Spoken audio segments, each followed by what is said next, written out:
बिस्मिल्लाहिर्रहमानिर्रहीम। अस्सलाम वालेकुम नाज़रीन, मैं हूं फैयाज़ राजा और आप देख रहे हैं मेरा यूट्यूब चैनल और फेसबुक पेज।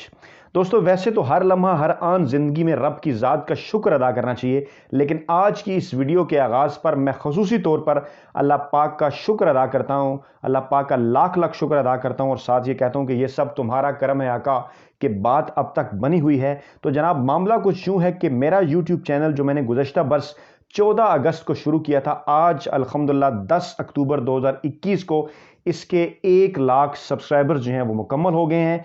और मैं अपने एक एक चाहने वाले, एक एक मोहब्बत करने वाले, एक एक सब्सक्राइबर, आप तमाम लोगों का मैं मशकूर हूँ।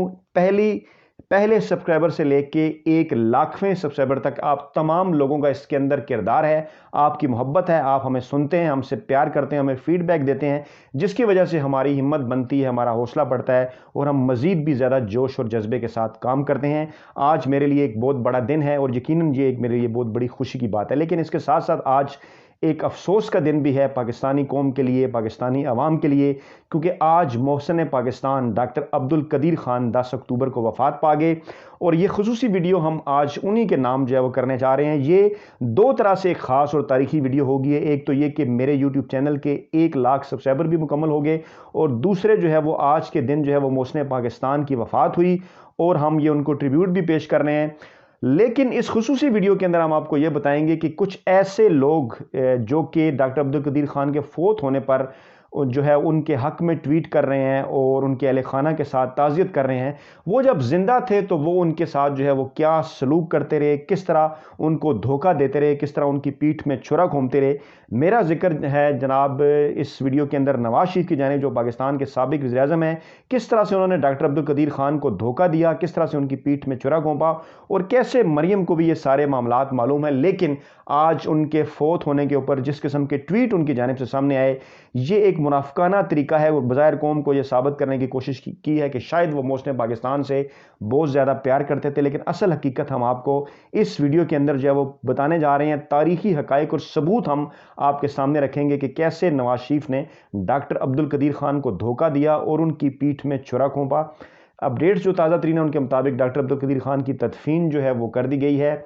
और तदफीन जनाब जो इससे पहले जो है वो उनकी जो नमाज जनाजा है वो अदा की गई फैसल मस्जिद के अंदर, और 85 बरस की उम्र में वो अपने खालिक हकीकी से जा मिले थे आज सुबह।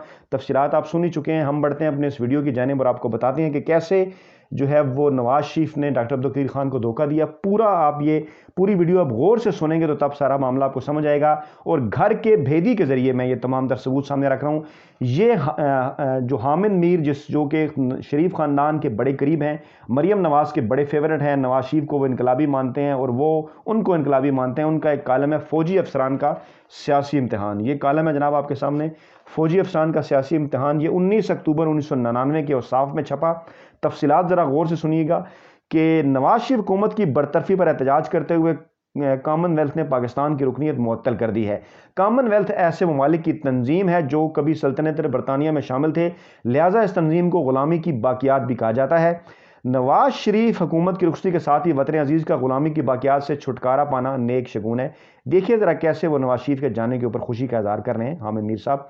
अच्छा, पाकिस्तान को कॉमनवेल्थ वापसी की कोई कोशिश नहीं करनी चाहिए, ताहम दूसरी तरफ पाकिस्तान के बारे में अमरीकी रवैया नरम होता दिखाई देता है। इतवार को जनरल परवेज़ मुशर्रफ की तकरीर के बाद अमरीकी वज़ीर ख़ारजा मेडियन अलब्राइट ने CNN से कहा कि हम जनरल परवेज़ मुशर्रफ पर नवाज शरीफ हुकूमत की बहाली के लिए दबाव नहीं डाल रहे, बल्कि हम सिर्फ नवाज शरीफ के तहफ़्फ़ुज़ की ज़मानत चाहते हैं।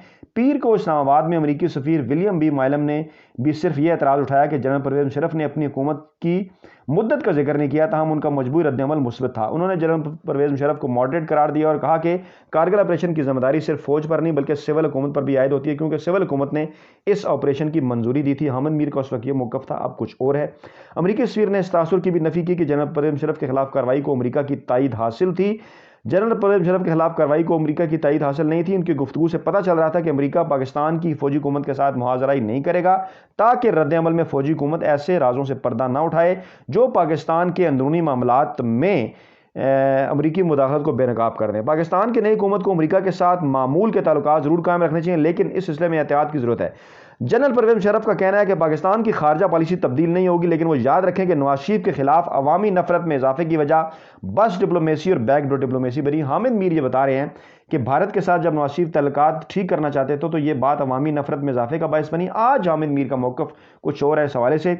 इस किस्म की डिप्लोमेसी अमरीकी दबाव पर शुरू हुई थी, लिहाजा अवाम को यह तासुर नहीं मिलना चाहिए कि अमरीका के दबाव पर शुरू होने वाली बस डिप्लोमेसी और बैकडोर डिप्लोमेसी भी खुदा न खास्ता जारी रहेगी। यानी कि भारत के साथ तल्लुकात की बेहतरी के ऊपर वो जिक्र कर रहे हैं कि खुदा न खास्ता ये अगर ये जारी रहे तो ये खुदा न ख्वास्ता है। यानी आज देखिए हामिद मीर किस जगह पे खड़े हैं।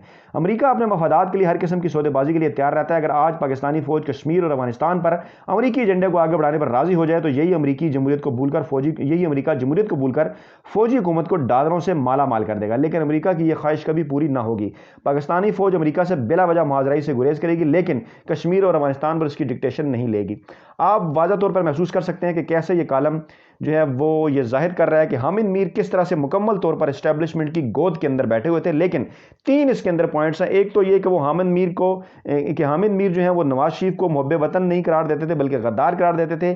फौजी एस्टैब्लिशमेंट की मुकम्मल तौर पर टाउटी इख्तियार किए हुए थे हामिद मीर, आज वो बहुत बड़े इनकलाबी साफी बनते हैं। और तीसरा जो अहम तरीन सबूत हम आपके सामने रखने जा रहे हैं वो जरा गौर से सुनिएगा कि आज अमेरिका को फौजी हुकूमत की मुद्दत के बारे में बड़ी फिक्र है, लेकिन सच तो यह है कि अमेरिका कभी नहीं चाहेगा कि पाकिस्तान में मुनसिफाना इंसाफ का अमल मुकम्मल हो, साफ सुथरे और मुहब्बे वतन लोग इंतखाबात के जरिए असम्बली में पहुंचें और पाकिस्तान अपने पांव पर खड़ा हो जाए। अगर यह सब कुछ हो गया तो फिर से व्हाइट हाउस में राग दरबारी गाने वाले पाकिस्तानी सियासतदान कहां से मिलेंगे। यानी सियासतदानों को कहा जा रहा है कि वो राग दरबारी गाते हैं और फौजी हुक्मरानों की जनरल मुशर्रफ जो है वो तारीफ कर रहे हैं। इस कालम के अंदर आगे चलकर फरमाते हैं, मुनसिफाना इंसाफ की नाकामी इंतखाबात का अल्तवार फौजी हुकूमत की जरूरत से ज़्यादा तवालत अमरीका के फायदे में होगी, लिहाजा जनरल परवेज मुशर्रफ के पास गलती की कोई गुंजाइश नहीं है। उनसे वाबस्ता उम्मीदें और तकवात इतनी ज़्यादा हैं कि अगर पूरी ना हुई तो मुल्क को संभालना मुश्किल हो जाएगा।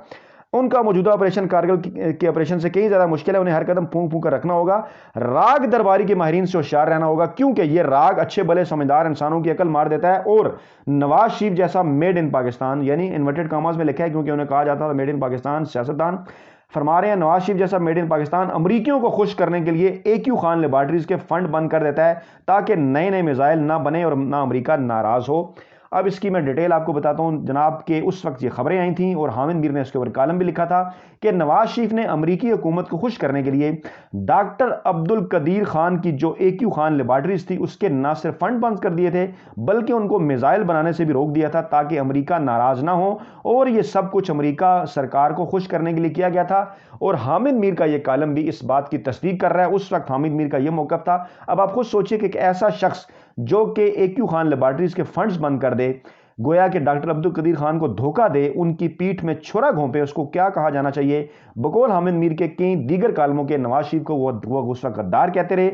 और यह कालम भी शो कर रहा है कि जो हरकत नवाज शरीफ ने की ये बिलाशुबा उसको उस वक्त तमाम लोगों ने गद्दारी के जुमरे में जो है वो डाला। लेकिन आज हामिद मीर का नवाज शरीफ के हवाले से क्या मौक़िफ़ है और आज डॉक्टर अब्दुल कदीर खान के किस तरह से नवाज शरीफ और मरियम नवाज सगे बन रहे हैं। आगे जनाब फरमाते हैं कि हुक्मरानों की सबसे बड़ी बीमारी इक़्तिदार का नशा है, जिसे पावर एंजॉयमेंट भी कहते हैं। नवाज शरीफ के military secretary brigadier Javed Malik को भी यही बीमारी लग गई थी, क्योंकि कई वज़रा अपनी दरखास्तें वज़ीर-ए-आज़म तक भिजवाने के लिए मौसूफ की खुजामत करते थे। खुजामत ने इतना ख़राब कर दिया कि वह अपनी फौजी वर्दी को भूल गया और उसने अपने सीनियर फौजी अफसरान से बदतमीजी शुरू कर दी। इक़्तिदार ने इतना बेवकूफ़ बना दिया कि जब टेलीविजन स्टेशन पर फौज ने कब्जा किया तो वो पंजाब पुलिस के साथ वहां पहुंच गया और अपने ओहदे का रौब जमाने लगा। यानी जहां पर भी वो फौज ने जो टेलीविजन स्टेशन पर कब्जा किया था उसकी मुकम्मल तौर पर हामिद मीर हमायत कर रहे हैं और नवाज शरीफ पर और उनके मिलिट्री सेक्रेटरी पर तनकीद कर रहे हैं। बाद में अब आप उनका मौक़िफ़ देख लीजिए।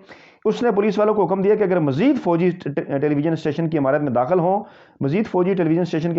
तो उन्हें गोली मार दी जाए। ये एक ऐसे ब्रिगेडियर का किस्सा है जो कि इमरान का मैथ सेक्रेटरी था। यानी उन्होंने वाज़ेह किया कि नवाज शरीफ के मिलिट्री सेक्रेटरी ने कहा था कि फौजियों को गोली मार दी जाए।